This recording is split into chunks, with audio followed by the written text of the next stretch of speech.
Bonjour tout le monde, comme je vous avais dit, je vais me faire une teinture différente parce que je vous avais parlé de mes mèches qui m'avaient pas trop plu. Donc je vais décider de me faire une teinture maison. Je vais utiliser Garnier. C'est une nouvelle teinture qui est Olia, qui s'appelle Olia pardon, qui est sans ammoniac, c'est une coloration permanente, donc on va tester. Comme c'est la première teinture que je fais maison, j'ai demandé à ma soeur qu'on a déjà fait de m'aider, donc elle va participer à la vidéo. Je vais me mettre en tenue et je reviens dans quelques secondes pour la teinture. A tout de suite.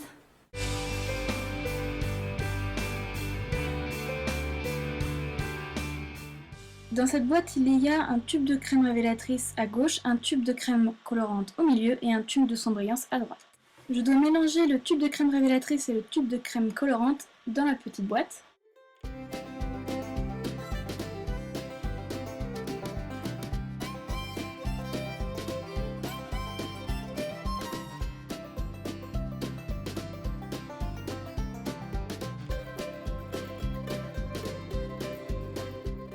N'oubliez pas de bien secouer pour mélanger et de couper le petit bout.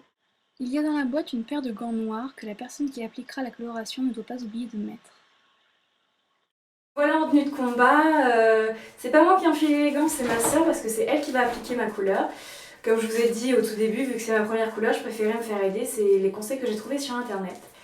On va commencer l'application par les racines, donc on va faire réparer et après on va étaler jusqu'au bout des cheveux et laisser poser 30 minutes une fois que c'est fait. C'est parti.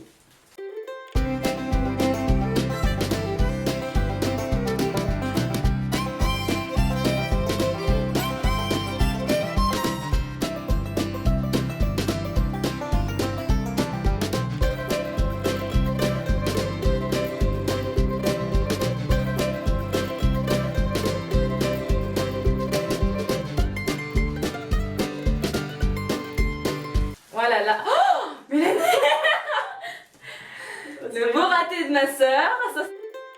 Étale bien, voilà. Et surtout en bas, derrière. En bas, derrière. En dessous, tu fasses des trucs comme ça. je sais pas ce que j'attends là.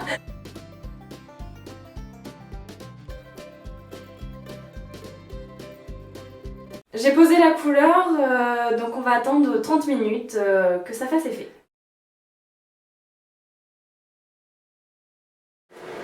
Maintenant que mes cheveux sont rincés, donc après la couleur, je vais appliquer la troisième petite lotion qui est quelque chose qui fait un soin, c'est un soin de brillance en fait, il y a écrit soin brillance et toucher soi, donc c'est pour ajouter de la brillance à votre couleur. Ils disent d'en acheter et d'en mettre de temps en temps, mais je vais essayer de voir une fois ce que ça fait et on verra après.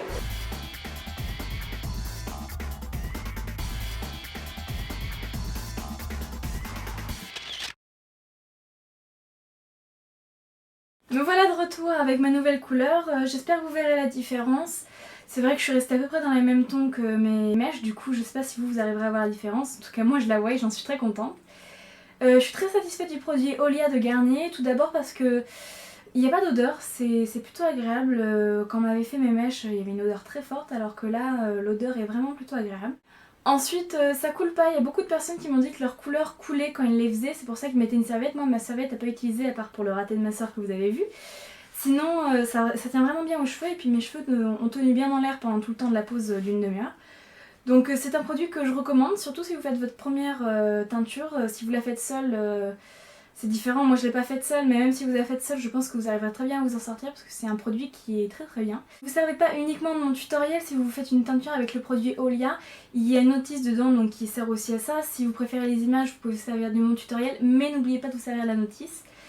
Quelques petits détails que j'ai oublié de vous préciser, démêlez-vous bien les cheveux avant de faire votre couleur. Pour les personnes qui font une couleur beaucoup plus foncée, je vous conseille de mettre une crème grasse, donc une crème pour les mains, une crème pour le visage, sur tout le contour de votre visage, pour éviter que votre coloration ne tache votre visage. Si vous faites avec de l'eau, le problème c'est que ça va fixer, ça fait ça pour beaucoup de couleurs, j'imagine que ça le fait aussi pour Olia. Donc mettez-vous une crème grasse sur le contour si vous n'êtes pas doué ou si c'est la première fois que vous en faites une. Je ferai sûrement d'autres couleurs d'ici quelques temps, donc pas tout de suite parce que là je suis vraiment contente de ma couleur, mais si je refais d'autres ça sera encore plus clair. Et je vous montrerai les tutoriels de mes couleurs à chaque fois. J'espère que cette vidéo vous aura plu, surtout qu'elle vous aura aidé. N'hésitez pas à vous abonner à ma chaîne YouTube pour ne rater aucune de mes vidéos. Et j'ai aussi une page Facebook que je mettrai dans la description. A bientôt!